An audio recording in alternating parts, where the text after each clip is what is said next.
আসসালামু আলাইকুম রহমতুল্লাহ। Welcome to Ruhanis accounting. আমাদের আজকের আলোচ্য বিষয় হচ্ছে কার্যপত্র সপ্তম অধ্যায়, হিসাব বিজ্ঞান প্রথম পত্রের সপ্তম অধ্যায় কার্যপত্র। খুবই গুরুত্বপূর্ণ একটা অধ্যায়, প্রতি বছরই এখান থেকে অঙ্ক আসে এবং ইনশাআল্লাহ আসবে। তো এই অধ্যায়টা কঠিন এই কারণে, পুরো হিসাব বিজ্ঞানের একটা সামগ্রিক ধারণা লাগে, যার কারণেই এই অধ্যায়টা কঠিন। এবং এখানে মোটামুটিভাবে সম্পূর্ণ হিসাব বিজ্ঞানেরই টাচ আছে। যেমন প্রথম কলামটাই হচ্ছে রেওয়া মিল, এরপরে হচ্ছে সমন্বয়, তারপর সমন্বিত রেওয়া মিল, তারপর আয় বিবরণী, তারপর হচ্ছে আর্থিক অবস্থার বিবরণী। তো সমন্বয় জাবেদা না পারলে কার্যপত্রটা পারা যাবে না। কার্যপত্র পারার প্রথম ও প্রধান শর্ত হচ্ছে সমন্বয় জাবেদা পারা। তো এই জন্য এই লেকচার 1-এ আমি শুরু থেকে একটু সমন্বয় জাবেদা নিয়ে আলোচনা করব, 2 এবং 3-তে আমরা অঙ্ক প্র্যাকটিস করব। সমন্বয় জাবেদা হচ্ছে দুই প্রকার। সমন্বয় জাবেদা দুই প্রকার, একটা হচ্ছে বকেয়া সংক্রান্ত,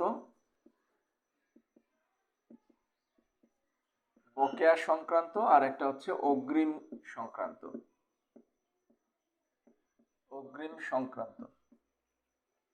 আবার বলছি, সমন্বয় জাবেদা না পারলে কার্যপত্র পারা যাবে না। এই জন্য শুরুতেই আমি সমন্বয় জাবেদা নিয়ে আলোচনা করছি। সমন্বয় জাবেদা হচ্ছে দুই প্রকার, একটা হচ্ছে বকেয়া সংক্রান্ত আর একটা হচ্ছে অগ্রিম সংক্রান্ত। বকেয়া সংক্রান্ত দুই প্রকার, একটা হচ্ছে বকেয়া খরচ আর একটা হচ্ছে বকেয়া আয়।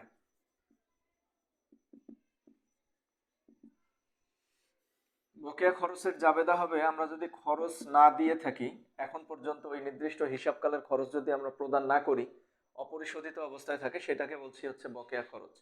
বকেয়া খরচের জাবেদা, বকেয়া খরচ আমরা যদি খরচ যেটা না দিয়ে থাকি, যখন দেব এটা খরচ বৃদ্ধি পাবে, তাহলে খরচটা হবে ডেবিট, আর দেই নাই জন্য আমাদের দায় বৃদ্ধি পেয়েছে, বকেয়া খরচ হবে ক্রেডিট। আর এখানে হবে প্রাপ্য আয় অথবা অনাদায়ী আয়, অথবা বকেয়া আয় ডেবিট। কারণ হচ্ছে এখন পর্যন্ত আয় পাইনি, গ্রহণ করিনি, এই জন্য এটা আমাদের সম্পদ। আর আয় হচ্ছে, যখন আয় হবে তখন সেটা হচ্ছে আমাদের আয়। তাহলে খরচের ক্ষেত্রে জাবেদা হবে খরচ ডেবিট, বকেয়া খরচ ক্রেডিট। আর বকেয়া আয়ের ক্ষেত্রে জাবেদা হবে প্রাপ্য আয় বা অনাদায়ী আয় ডেবিট, আর সংশ্লিষ্ট আয় হিসাব ক্রেডিট। তবে এই বকেয়া খরচ এবং বকেয়া আয় সংক্রান্ত জাবেদা নিয়ে কোনোভাবেই কোনো চিন্তাভাবনা করা যাবে না। এরকম কোনো এন্ট্রি পরীক্ষায় আসলেই এই জাবেদাটাই লিখতে হবে। যেমন আমি যদি বলি বেতন বকেয়া রয়েছে, বেতন খরচ, তার মানে এই রুলে পড়ছে খরচ ডেবিট বকেয়া খরচ ক্রেডিট, তার মানে খরচটার নাম হবে সংশ্লিষ্ট খরচ, অর্থাৎ বেতন হিসাব ডেবিট, বকেয়া বেতন হিসাব ক্রেডিট। ভাড়া বকেয়া রয়েছে, ভাড়া ডেবিট বকেয়া ভাড়া ক্রেডিট। কমিশন বকেয়া রয়েছে, কমিশন ডেবিট বকেয়া কমিশন ক্রেডিট। ঋণের সুদ বকেয়া রয়েছে, ঋণের সুদ ডেবিট, ঋণের বকেয়া সুদ হবে ক্রেডিট। এবার আসি বকেয়া আয় বা প্রাপ্য আয় বা অনাদায়ী আয়। এটাকে আমরা বলতে পারি প্রাপ্য আয়, অথবা এটাকে আমরা বলতে পারি অনাদায়ী আয়। বকেয়া আয়, প্রাপ্য আয় বা অনাদায়ী আয়। যেমন বিনিয়োগের সুদ বকেয়া রয়েছে, বিনিয়োগের সুদ হচ্ছে আয়, তাহলে এখানে বিনিয়োগের সুদ বকেয়া রয়েছে, তার মানে হচ্ছে আয় বকেয়া রয়েছে। তাহলে বুঝতে হবে যে এটা আয়ের বকেয়ার জাবেদা হবে। তাহলে প্রাপ্য আয় বা অনাদায়ী আয় ডেবিট, আর আয় হবে ক্রেডিট। তাহলে বিনিয়োগের প্রাপ্য সুদ ডেবিট, বিনিয়োগের সুদ হিসাব ক্রেডিট। অনুরূপভাবে যদি বলা হয় যে উপভাড়া বকেয়া রয়েছে, উপভাড়া হচ্ছে আয়, তাহলে আমরা বুঝে গেলাম যে এটা আয়ের বকেয়া। তাহলে এটা হবে প্রাপ্য উপভাড়া ডেবিট আর উপভাড়া হিসাব ক্রেডিট। তারপরে শিক্ষানবিশ স্যালামি বকেয়া রয়েছে, তাহলে প্রাপ্য শিক্ষানবিশ স্যালামি ডেবিট, শিক্ষানবিশ স্যালামি হিসাব ক্রেডিট। তাহলে আমাদের কাজটা কি? আমাদের কাজ হচ্ছে প্রথমে সিলেক্ট করে নেওয়া যে এটা খরচের বকেয়া নাকি আয়ের বকেয়া। খরচের বকেয়া হলে জার্নাল হবে এটা, আর যদি আয়ের বকেয়া হয় তখন জাবেদা হবে এটা। এবার আসি অগ্রিম সংক্রান্ত। এই অগ্রিমটাকে আমরা দুই ভাগে ভাগ করতে পারি, এটাতে রুল বেশি। অ্যাকচুয়ালি এখানেও দুইটা রুল, তো আমি এটাকে আসলে চারটা লিখে দেব তোমাদের সুবিধার জন্য। তো এইটা প্রথমত দুই ভাগ করি, একটা হচ্ছে অগ্রিম খরচ সংক্রান্ত, আর একটা হচ্ছে অনুপার্জিত আয় সংক্রান্ত। একটা অগ্রিম খরচ আর একটা অনুপার্জিত আয় সংক্রান্ত। অগ্রিম খরচের ক্ষেত্রে যদি লিপিবদ্ধ করা হয় খরচ হিসাবে, এখন এইটাতে যেমন আমরা একদম কোনো চিন্তা ভাবনা ছাড়াই লিখব, কিন্তু এই যে অগ্রিম খরচের ক্ষেত্রে কিন্তু আমরা চিন্তা ভাবনা ছাড়া লিখতে পারবো না। এটা আগে আমাকে ডিসাইড করতে হবে কি হিসাবে লিপিবদ্ধ করা ছিল। মনে রাখতে হবে লিপিবদ্ধ যা করা ছিল জাবেদা হবে তার উল্টা। দ্যাট মিনস যদি খরচ হিসাবে লিপিবদ্ধ করা থাকে তাহলে আমরা নির্ণয় করব অগ্রিমের পরিমাণ। তখন হবে অগ্রিম খরচ ডেবিট আর খরচ হবে ক্রেডিট, যদি সেটা কি থাকে, খরচ হিসাবে লিপিবদ্ধ করা থাকে। আর 2 নাম্বার, যদি সেটা অগ্রিম খরচ হিসাবে লিপিবদ্ধ করা থাকে, অগ্রিম খরচ, তখন কি হবে, তখন হবে হচ্ছে খরচ হবে ডেবিট, অগ্রিম খরচ হচ্ছে ক্রেডিট। এটা দ্বারা কি বোঝা গেল, যদি খরচ হিসাবে লিপিবদ্ধ করা থাকে তাহলে আমরা নির্ণয় করব সম্পদের অংশটা, আর যদি সম্পদ হিসাবে লিপিবদ্ধ করা থাকে আমরা নির্ণয় করব হচ্ছে খরচ কত হলো, খরচের অংশটা। দ্যাট মিনস কোশ্চিনে যদি বেতনের কথা বলে এবং সেটা যদি বকেয়া না হয়, তাহলে যদি দেখি যে রেওয়া মিলে বা লিপিবদ্ধ করা আছে বেতন খরচ, তখন হবে অগ্রিম বেতন ডেবিট, বেতন খরচ ক্রেডিট। আর যদি প্রশ্নে অগ্রিম খরচ হিসাবে লিপিবদ্ধ করা থাকে, অর্থাৎ অগ্রিম বেতন দেওয়া থাকে, তখন হবে বেতন ডেবিট, অগ্রিম বেতন হিসাব ক্রেডিট। একদম সোজা কথা। সম্পদের অংশটা থাকলে আমরা নির্ণয় করব খরচের অংশটা, আর যদি খরচের অংশটা থাকে আমরা নির্ণয় করব হচ্ছে অগ্রিমের অংশটা। এবার আসি 3 নাম্বার, যদি হচ্ছে সাপ্লাইজ খরচ থাকে বা সম্ভার খরচ, তো সাপ্লাইজ খরচও তো খরচ, যার কারণে এটা আসলে মূলত এই রুলেই পড়ছে। তাহলে এখানে যেমন খরচ থাকার কারণে আমরা অগ্রিমটা নির্ণয় করছি, সাপ্লাইজ খরচ থাকার কারণে সাপ্লাইজ কতটুকু আছে আমরা এটা নির্ণয় করব, সাপ্লাইজ কতটুকু আছে এটা নির্ণয় করব। কিন্তু সাপ্লাইজের ক্ষেত্রে সাপ্লাইজটা নিজেই সম্পদ, এই জন্য এখানে আবার অগ্রিম সাপ্লাইজ লেখা যাবে না। তাহলে এখানে কি হবে, এখানে হবে সাপ্লাইজ ডেবিট বা সম্ভার ডেবিট, এরপরে হচ্ছে সাপ্লাইজ খরচ হচ্ছে ক্রেডিট। ক্লিয়ার? এবং ফাইনালি 4 নাম্বার হচ্ছে যদি প্রশ্নে সাপ্লাইজের পরিমাণ দেওয়া থাকে, সাপ্লাইজ মানে হচ্ছে সম্পদের অংশটা, তাহলে সম্পদ থাকলে আমরা কি নির্ণয় করব, খরচের অংশটা নির্ণয় করব। খেয়াল করো যে এইটা খরচ, এটাও কিন্তু খরচ, বাট আমি আলাদা রুল কেন লিখে দিলাম, অ্যাকচুয়ালি এটা এই রুলের মধ্যেই পড়ে, কিন্তু তখন দেখা যাবে তোমরা লিখবা অগ্রিম সাপ্লাইজ ডেবিট, তো সাপ্লাইজের ক্ষেত্রে এটাকে অগ্রিম বলা হয় না, যার কারণে সাপ্লাইজ ডেবিট, সাপ্লাইজ খরচ ক্রেডিট, এবং এই কারণেই আমি এটা আলাদা করে লিখে দিলাম। এবার ধরো এখানে আছে সাপ্লাইজ, তাহলে তখন আমরা কি নির্ণয় করব, তখন নির্ণয় করব হচ্ছে সাপ্লাইজ খরচ ডেবিট, সাপ্লাইজ হচ্ছে ক্রেডিট। এই যে এটার হচ্ছে 4টা রুল, মূলত 4টা না 2টা রুল।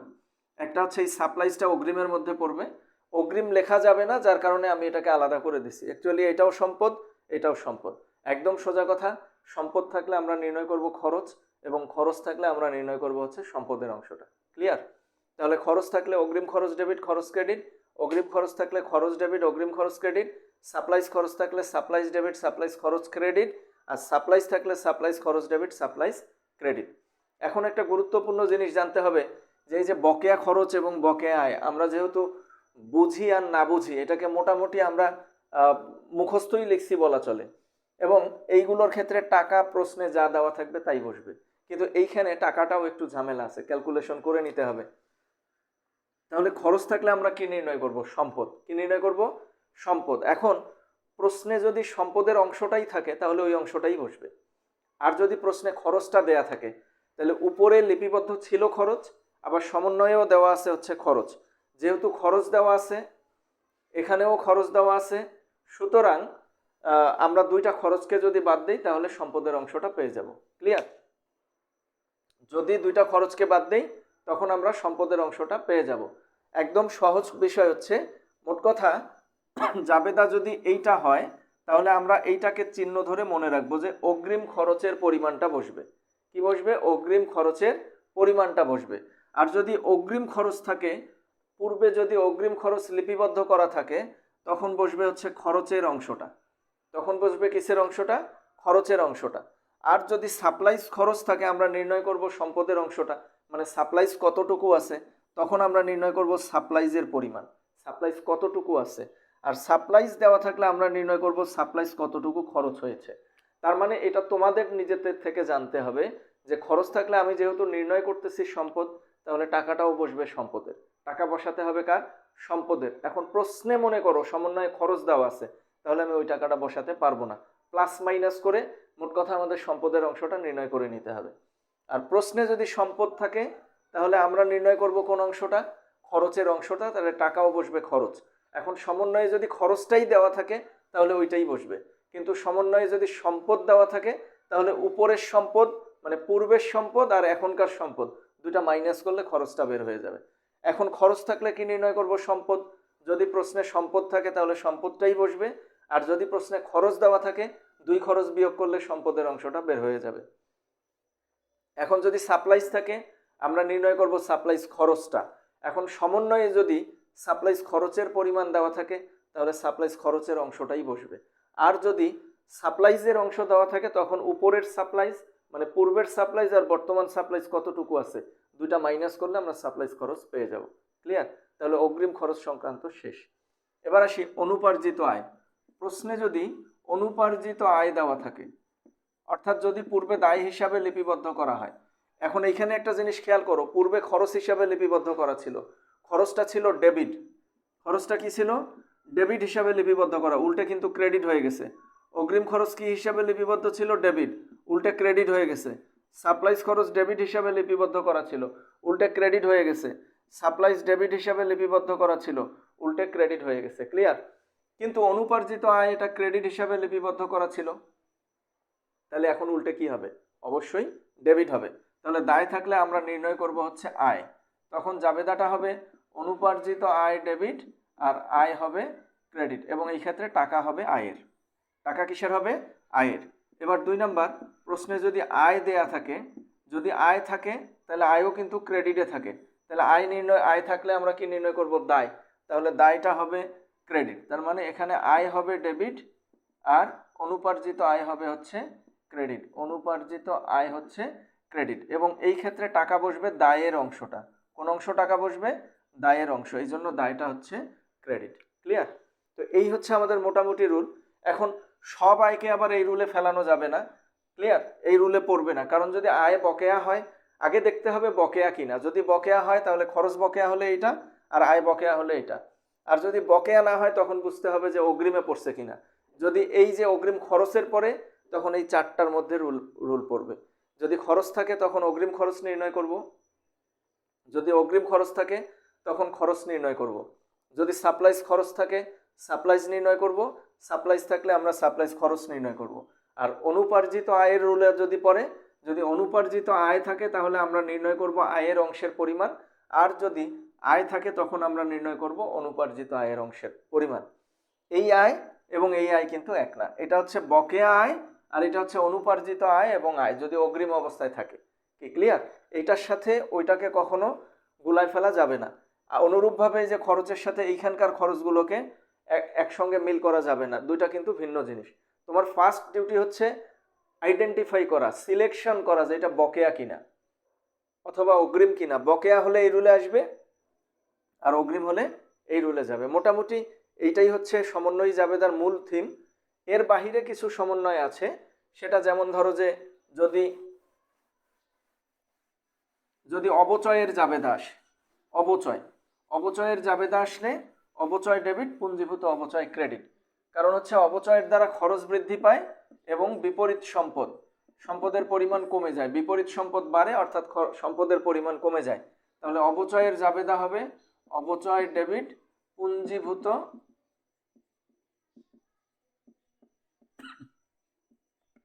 অবচয় ক্রেডিট, অবচয়ের জাবেদা। এরপরে যদি অনাদায়ী পাওনা দেওয়া থাকে, একটা গুরুত্বপূর্ণ এন্ট্রি প্রায়ই আসে সমাপনী মজুদ পণ্য। সমাপনী মজুদ পণ্য এটা থাকেই। সমাপনী মজুদ পণ্যের সাধারণত জাবেদা হচ্ছে সমাপনী মজুদ ডেবিট, এর ব্যতিক্রমও আছে, আমরা আস্তে আস্তে শিখে নেব। সমাপনী মজুদ ডেবিট আর ক্রয় হিসাব হচ্ছে ক্রেডিট। সমাপনী মজুদ পণ্য হিসাব ডেবিট, ক্রয় হিসাব ক্রেডিট, এগুলো কমন। এগুলো কি কমন? আবার কিছু সাধারণ জাবেদা নির্দিষ্ট সময়ের মধ্যে হিসাবভুক্ত হয় না, এটাকেও আমরা সমন্বয়ী জাবেদা বলবো। যেমন ধারে পণ্য ক্রয় যদি সমন্বয়ে থাকে, তো এটা আমরা সাধারণ জাবেদায় শিখে আসছি। ধারে পণ্য ক্রয় করলে কি হবে? ক্রয় হিসাব ডেবিট, তারপরে হচ্ছে প্রদেয় হিসাব ক্রেডিট। এরপরে যদি ধরি ধারে পণ্য বিক্রয়, ধারে পণ্য বিক্রয় এগুলো সমন্বয়ে থাকতে পারে, তখন এটাকে সমন্বয়ী জাবেদা কাউন্ট করতে হবে। তখন কি হবে? প্রাপ্য হিসাব ডেবিট, বিক্রয় হিসাব হচ্ছে ক্রেডিট। ধারে পণ্য বিক্রয় করলে প্রাপ্য ডেবিট, বিক্রয় ক্রেডিট। অবচয় হলে অবচয় ডেবিট, পুঞ্জীভূত অবচয় ক্রেডিট। সমাপনী মজুদ পণ্যের ক্ষেত্রে সমাপনী মজুদ ডেবিট, ক্রয় ক্রেডিট। ধারে পণ্য ক্রয় করলে ক্রয় হিসাব ডেবিট, প্রদেয় হিসাব ক্রেডিট। এর বাইরে কি কি থাকতে পারে?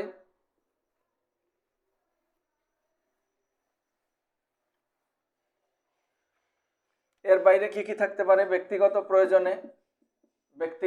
প্রয়োজনে নগদ উত্তোলন, এগুলো সমন্বয়ী জাবেদায় থাকতে পারে। তাহলে কি হবে? উত্তোলন হিসাব ডেবিট, নগদান হিসাব ক্রেডিট। নগদ না থেকে যদি বলে ব্যক্তিগত প্রয়োজনে ব্যাংক হতে উত্তোলন, তাহলে উত্তোলন ডেবিট, ব্যাংক হিসাব ক্রেডিট। ব্যক্তিগত প্রয়োজনে পণ্য উত্তোলন, তাহলে উত্তোলন হিসাব ডেবিট, ক্রয় হিসাব ক্রেডিট। এইগুলো বারবার আসে। এরপরে সমন্বয়ী জাবেদায় থাকতে পারে মুনাফাবিহীন বিক্রয়। তো কার্যপত্র করানোর আগে সমন্বয়ী জাবেদা নিয়ে এত আলাপ আলোচনা কেন? কারণ এটা ছাড়া হবেই না। এটা হচ্ছে সব থেকে মেজর পার্ট হচ্ছে কার্যপত্রের, এটা ছাড়া হবেই না, এই জন্য এত ব্যাপক আলোচনা। মুনাফাবিহীন বিক্রয় হলে তাহলে কি হবে? বিক্রয় হিসাব ডেবিট, ক্রয় হিসাব ক্রেডিট। এবার যদি বিজ্ঞাপনের উদ্দেশ্যে বিনামূল্যে পণ্য বিতরণ হয়, বিজ্ঞাপনের উদ্দেশ্যে বিনামূল্যে পণ্য বিতরণ, তখন কি হবে? বিজ্ঞাপন হিসাব ডেবিট, ক্রয় হিসাব হচ্ছে ক্রেডিট। যদি বিজ্ঞাপনের উদ্দেশ্যে বিনামূল্যে পণ্য বিতরণ হয় তাহলে বিজ্ঞাপন ডেবিট, ক্রয় হিসাব ক্রেডিট। তো কার্যপত্রের জন্য এগুলোই আনাফ। এই পর্যন্ত করলে মোটামুটি তোমরা কমন পেয়ে যাবে ইনশাআল্লাহ। তো এখন আমরা এই 6টা নিয়মের, বকেয়ার 2টা আর অগ্রিমের হচ্ছে 2 2 4টাই, 6টা নিয়মের কিছু আইটেম প্র্যাকটিস করি। মনে করো বললো যে বেতন বকেয়া রয়েছে, বেতন বকেয়া 5,000 টাকা, তাহলে জাবেদা কি হবে? বেতন হিসাব ডেবিট, বকেয়া বেতন হিসাব ক্রেডিট। টাকাটা কত হবে? 5,000 টাকা। তারপর বলল বিনিয়োগের সুদ অনাদায়ী রয়েছে 1,000 টাকা, তাহলে কি হবে? প্রাপ্য বিনিয়োগের সুদ হচ্ছে আয়, তাহলে প্রাপ্য বিনিয়োগের সুদ হিসাব ডেবিট আর বিনিয়োগের সুদ হিসাব হচ্ছে ক্রেডিট। কত টাকা হবে? 1,000 টাকা হবে। তাহলে এটা ছিল খরচের বকেয়া, এটা ছিল আয়ের বকেয়া। তাহলে এখন অগ্রিম সংক্রান্ত দেখি 4টা রুল। মনে করো বললো যে সাপ্লাইজ 10,000 টাকা, যার 7,000 টাকা হাতে রয়েছে। এখন এটা একটু লক্ষ্য করো, কি বললো? যে সাপ্লাইজ 10,000 টাকা, হাতে রয়েছে 7,000। আগে আমরা দেখব কি হিসাবে লিপিবদ্ধ করা ছিল। দেখো লিপিবদ্ধ করা ছিল সাপ্লাইজ। কি লিপিবদ্ধ করা ছিল? সাপ্লাইজ, যার হাতে আছে কত? 7,000। আমরা কি শিখলাম? সাপ্লাইজ থাকলে কি নির্ণয় করতে হবে? সাপ্লাইজ খরচ ডেবিট, আর কি হবে? সাপ্লাইজ হবে ক্রেডিট। সাপ্লাইজ খরচ ডেবিট, সাপ্লাইজ ক্রেডিট। তাহলে সাপ্লাইজ থাকলে আমরা নির্ণয় করব খরচের অংশটা। তাহলে বসবে কি? খরচের পরিমাণ কত? তা বলছে হাতে রয়েছে কয় টাকা? 7,000 টাকা হাতে রয়েছে। তাহলে আমি যদি এখানে 7,000 টাকাই দেই, দেখো আমরা কিন্তু ভুল করে বসলাম। কি ভুল করলাম? আমার প্রয়োজন কিন্তু খরচটা। প্রয়োজন কি? খরচটা। তাহলে 10,000-এর মধ্যে আছে 7,000, তাহলে খরচ হয়ে গেছে কত আমাদের? 3,000 টাকা। তখন এখানে হবে 3,000 টাকা। ক্লিয়ার? আর যদি বলতো যার 7,000 টাকা ব্যবহৃত হয়েছে, তাহলে সাপ্লাইজ ছিল কত? 10,000। তাহলে সাপ্লাইজ থাকার কারণে নির্ণয় করব খরচের অংশটা। কতটুকু ব্যবহার হলো? 7,000 টাকা ব্যবহার হলো, সেই ক্ষেত্রে কিন্তু 7,000 টাকা। দ্যাট মিনস আমাদের ফার্স্ট ডিউটি হচ্ছে যে বকেয়া কিনা, বকেয়া না। তাহলে কোথায় পড়ছে? অগ্রিম। তাহলে অগ্রিম খরচে পড়ছে নাকি অগ্রিম আয়ে পড়ছে? তাহলে এটা অগ্রিম খরচে পড়ছে। এখন দেখবো অগ্রিম খরচের খরচ দেয়া আছে না সম্পদটা দেয়া আছে? কোনটা দেয়া আছে? সম্পদ। তাহলে নির্ণয় করব কি? খরচ। খরচের জাবেদা লিখলাম। ফাইনালি দেখবো টাকা কি প্রয়োজন? খরচ। যদি খরচের টাকা দেওয়া থাকে ওই টাকাটাই বসবে, আর যদি সম্পদের অংশটা থাকে, দুই সম্পদ বিয়োগ করলে খরচের অংশটা বের হয়ে যাবে। ক্লিয়ার? এখন মনে করো এইটা বললো সাপ্লাইজ খরচ 10,000 টাকা, যার 7,000 টাকা ব্যবহৃত হয়েছে। তাহলে খরচ কত? 10,000। তাহলে সাপ্লাইজ খরচ থাকলে জাবেদা কি হবে? সাপ্লাইজ ডেবিট, সাপ্লাইজ খরচ হচ্ছে ক্রেডিট, কারণ খরচটা দেয়া আছে। তখন হবে সাপ্লাইজ ডেবিট, সাপ্লাইজ খরচ হচ্ছে কি? ক্রেডিট। তাহলে এখন বসবে সাপ্লাইজের অংশটা। দেখো ব্যবহার হয়েছে কয় টাকা? 7,000। তাহলে আমার প্রয়োজন তো হাতে আছে কতটুকু? তাহলে 10,000-এর যদি 7,000 ব্যবহার হয়, তাহলে হাতে আছে কয় টাকা? হাতে আছে 3,000 টাকা। ক্লিয়ার? তখন টাকা হবে 3,000। কিন্তু যদি বলতো যার 7,000 টাকা হাতে রয়েছে, তাহলে আমাদের দরকার কোন অংশটা? সম্পদ। হাতে আছে কত? 7,000। সেই ক্ষেত্রে কিন্তু 7,000 টাকাই বসবে। আশা করি বুঝতে পারছো যে কখন কোন জাবেদা হবে এবং টাকার পরিমাণ কি হবে। আচ্ছা, সাপ্লাইজ ব্যতিরেকে আমরা অন্য একটা সম্পদ ধরি। মনে করো অগ্রিম বেতন 10,000 টাকা, যার অতিক্রান্ত হয়েছে 8,000 টাকা। এটা একটা সমন্বয়। আর ভাড়া 15,000 টাকা, যার অতিক্রান্ত হয় নাই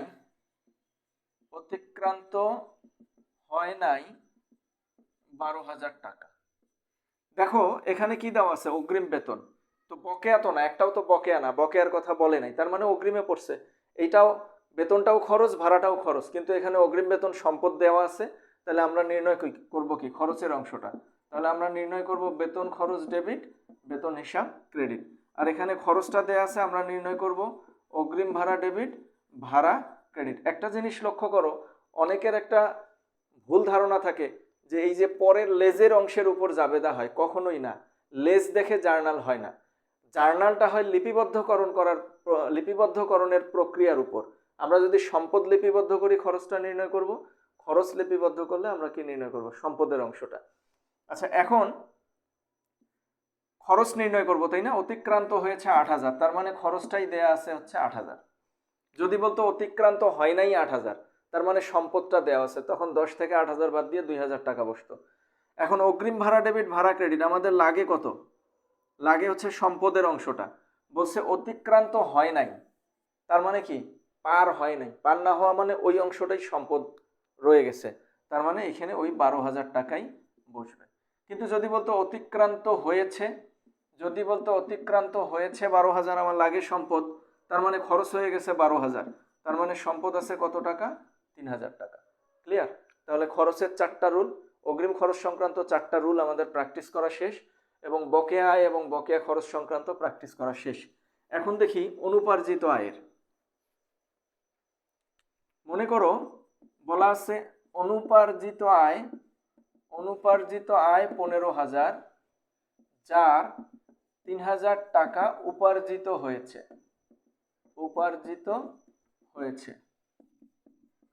বলল সেবা আয় 50,000 টাকা, যার 40,000 টাকা আয় হিসাবে গণ্য হবে। তাহলে চিন্তা করো এখানে কি দেওয়া আছে? অনুপার্জিত আয়, মানে এটা ক্রেডিট, দায়। দায় থাকলে কি নির্ণয় করব? আয়। তাহলে অনুপার্জিত আয় হবে ডেবিট, আয় হবে ক্রেডিট। আয় ক্রেডিট হওয়ার কারণে তোমরা একটু চিন্তা করো, আমি কোথায় মার্ক করে দিছিলাম? আয়ের ঘরে। তাহলে টাকা লাগবে আয়ের অংশটা। তাহলে উপার্জন কয় টাকা হলো? 3,000 টাকা, আয়টাই দেওয়া আছে। আর যদি বলতো 3,000 টাকা অনুপার্জিত রয়ে গেছে, তার মানে 15-র মধ্যে অনুপার্জিত থাকলো কত? 3,000, তাহলে উপার্জন হয়ে গেছে কত? 12,000, তখন কিন্তু 12,000 টাকা বসতো। এবার আসো সেবা আয়। কি দেওয়া আছে এখানে? আয়। আয় দেওয়া থাকলে এটা ক্রেডিটে থাকবে, আয় দেওয়া থাকলে আমরা দায় নির্ণয় করব। তার মানে কি? এটা হবে সেবা আয় ডেবিট, আর অনুপার্জিত সেবা আয় হবে ক্রেডিট। অনুপার্জিত সেবা আয় কি দায়? তাহলে এখন আমরা কোন অংশটা নির্ণয় করব? দায় কতটুকু আছে? এরা বলছে আয় হিসাবে গণ্য হবে 50,000-এর মধ্যে আয় হিসাবে গণ্য হবে হচ্ছে 40,000 টাকা। তার মানে কি? আয় হিসাবে গণ্য হবে না কত? 10,000, তাহলে সেইটাই আমাদের দায়। তখন টাকাটা হবে 10,000 টাকা। ক্লিয়ার? আর এইটাই যদি বলতো 40,000 টাকা আয় হিসাবে গণ্য হবে না বা অনুপার্জিত রয়ে গেছে, তখন কিন্তু টাকাটা কত বসতো? 40,000। তো এই হচ্ছে আমাদের সমন্বয় জাবেদার আলোচিত বিষয়, এবং আমি পুরো সমন্বয় জাবেদাই এই অল্প সময়ে আলোচনা করে ফেলছি। তোমরা ক্লাসটা যতবার সম্ভব দেখতে থাকো এবং দেখবা ইনশাল্লাহ, তাহলে তোমাদের এই সমন্বয় জাবেদা নিয়ে আর কোনো কোশ্চেনই থাকবে না। Best of luck. আল্লাহ হাফেজ। আসসালামু আলাইকুম ওয়া রাহমাতুল্লাহ। ওই যে চালু হয়েছে ভিডিও তোমার।